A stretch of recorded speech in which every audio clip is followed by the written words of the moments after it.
Choc en Coupe d'Afrique des Nations et Coupe du Roi ce soir. Les amis, c'est l'occasion de tenter un prono sur Unibet. 100 € de bonus sur le premier pari si les perdants avec le code LEXCITY. Condition pour jouer en bas de l'écran.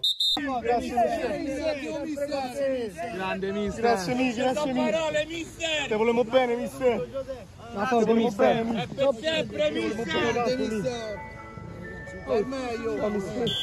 L'équipe, j'espère que vous allez bien.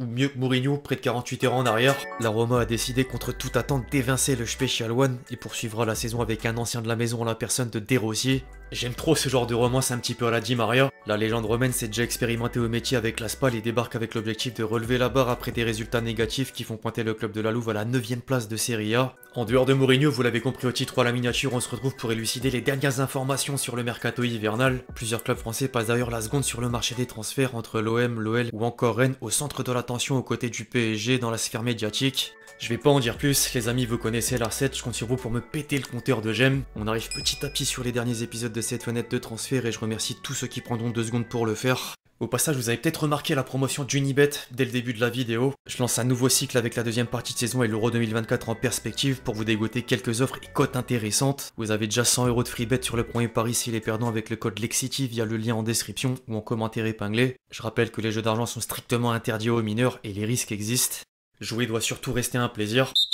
On entre dans le vif du sujet avec le Paris Saint-Germain qui occulte encore l'attention à mi-chemin de la fenêtre de transfert. L'équipe a sorti un papier pour expliquer que Luis Enrique ne considère plus Gonzalo Ramos capable d'incarner le numéro 9 qu'il envisage et une vente serait possible cet hiver. Les dirigeants parisiens subiront sans doute des critiques après la levée de l'option d'achat de 65 millions d'euros en novembre, même si elle devenait a priori automatique au bout de 15 matchs. Outre le buteur portugais, certains départs avancent en coulisses. La presse allemande a confirmé que le Bayern pousse toujours pour mettre la main sur Mukiele. En parallèle, Ekitike s'est résolu à faire des concessions au niveau du salaire et Francfort s'apprêterait à poser plus de 20 millions d'euros sur la table pour permettre à l'ancien Rémois de retrouver les terrains plutôt que d'imiter Doflamingo à la Fashion Week. J'ai dû faire 3 prises sur celle-ci.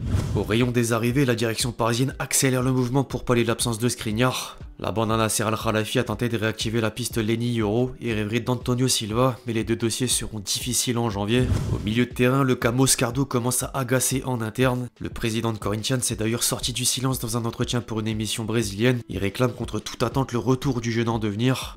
Je cite: « J'ai demandé à ce qu'il revienne. S'il y a un risque là-bas, il y en a un ici. S'il y a un risque que nous soyons pas payés, laissons-le se rétablir ici et nous serons en meilleure position pour le vendre encore plus cher. Je lui ai demandé de revenir. Il est avec eux, l'opération aura lieu. Mais après, alors rendez-le-moi. Je suis sûr que ce garçon est une réalité. Il va revenir en forme et il sera vendu beaucoup plus cher qu'il ne l'est aujourd'hui. Dans 2 mois, il sera de retour. » 2 jours plus tard, le Parisien rapporte que le milieu de 18 ans ne portera les couleurs rouge et bleu qu'à partir de l'été prochain. En parallèle, la rumeur Guimarães ressurgit sur la toile. Plusieurs sources ont encore écarté un transfert au PSG, sauf que Sport vient de révéler l'envie du Brésilien de quitter Newcastle le plus tôt possible. Et l'agent du joueur est à Paris depuis une semaine pour résoudre le dossier Moscardo. Concernant le feuilleton Mbappé, les voix s'élèvent de plus en plus dans le même sens.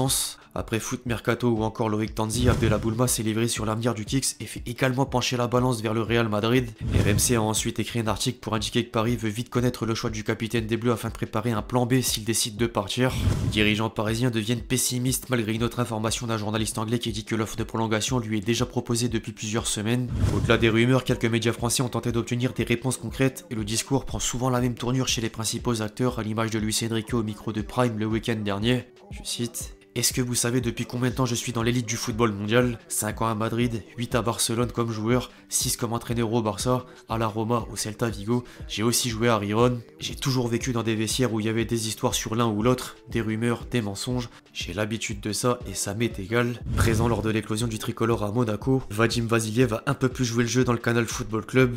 Je cite: « Moi je serais surpris si son choix n'est pas fait. Il a toujours eu ce sentiment que le Real Madrid peut attendre. Il est encore jeune et un jour ça va venir. Il a toujours été dans cet esprit-là de se dire: Vadim, je suis jeune et un jour ça se passera. Je pense honnêtement qu'il sait ce qu'il veut, mais c'est juste que les enjeux sont trop importants pour dévoiler les vraies intentions. » Affaire à suivre. En dehors de Paris, les officialisations s'enchaînent pour les clubs de l'élite. Strasbourg a acté la venue de Lukovic qui repart d'office en prêt à Belgrade. Watford s'est entendu avec Lorient pour le prêt d'Imran Louza. Toulouse a enregistré la signature de Babika contre près de 3 millions d'euros. Marseille aura aligné le même montant pour recruter Ulysse Garcia. L'international suisse vient prendre le rôle de doublure au poste de Ronan Lodi qui s'est engagé avec Al Hilal pour la bagatelle de 25 millions d'euros. En parallèle, l'OM travaille sur une piste de titulaire même si de profil aurait pris du plomb dans l'aile. Les dirigeants marseillais ont abandonné le dossier Josh Dog à cause de la lenteur des réponses de l'Hellas Vérone, alors que Julien Stéphan a fermé la porte au départ de Truffert en conférence de presse. En plus de la défense, le club olympien passe la seconde pour peaufiner le secteur offensif. La bande à Longoria est sur le point d'annoncer l'arrivée de Moumbagna et rentre dans la course pour Benrahma aux côtés de Lyon.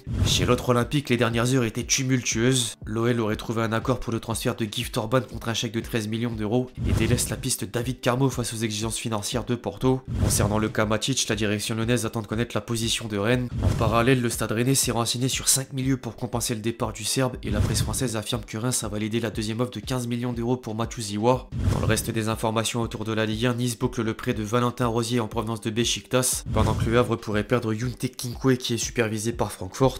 En Allemagne, le Bayern arrive en force pour doubler l'AC Milan dans le dossier Buongiorno. Du côté de l'Italie, la Juventus devrait bientôt officialiser la signature de Diallo et rejoint la danse pour venir en aide à Henderson qui souhaite quitter Al Ettifaq. L'Ajax aurait néanmoins pris une longueur d'avance au point que Fabrizio Romano affirme qu'il a dit oui aux Ajacides. Naples s'est d'une autre part offert le prêt d'Amad Traoré avec une option d'achat de 25 millions d'euros.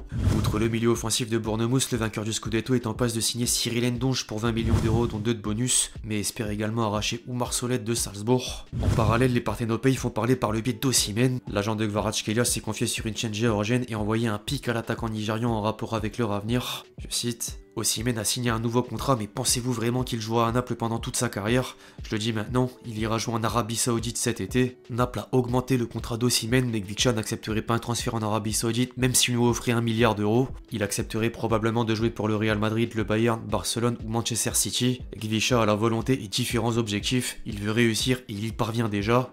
L'ancien Lillois a pu apprécier le commentaire jusqu'à publier une story à charge sur Instagram. Cher Mamouka Joudjeli, tu es une saleté et une honte. Je suis gêné par ton raisonnement imbécile, garde mon nom loin de ta bouche. En pleine Coupe d'Afrique des Nations, le Ballon d'Or africain s'est ensuite entretenu avec Sky Sport et faisait une confidence sur un potentiel transfert en Première Ligue. Je cite: je suis heureux avec le président, j'ai une bonne relation avec lui, je peux pas mentir, il est avec moi depuis que j'ai signé au club en 2020, j'ai aussi une bonne relation avec sa famille et pour moi c'est toujours important de s'assurer que nous avons cette bonne relation, de s'assurer qu'il n'y a rien de mal, indépendamment de ce qui s'est passé. Pour moi, De Laurentiis a été le genre de président qui m'a soutenu en dehors du terrain, et bien sûr, je m'assure de donner le meilleur de moi-même et d'essayer de gagner le Scudetto pour eux. Pour moi, il est toujours important d'avoir ce type de relation, d'être heureux avec le propriétaire du club, jouer en Première Ligue, bien sûr, un jour, certainement, mais pour l'instant, j'ai d'autres projets dans ma carrière que j'attends avec impatience. Quand le moment sera venu, tout le monde le saura. En parlant de la Première Ligue, la presse portugaise indique que Chelsea a aligné 85 millions d'euros pour dégoter Joe Keres. Le Sporting est néanmoins catégorique et demande pas moins de la clause libératoire à hauteur de 100 millions d'euros. Je sais pas vous, mais je sens que si le PSG vient vraiment à vendre Gonzalo Ramos, Chelsea sera dans les parages.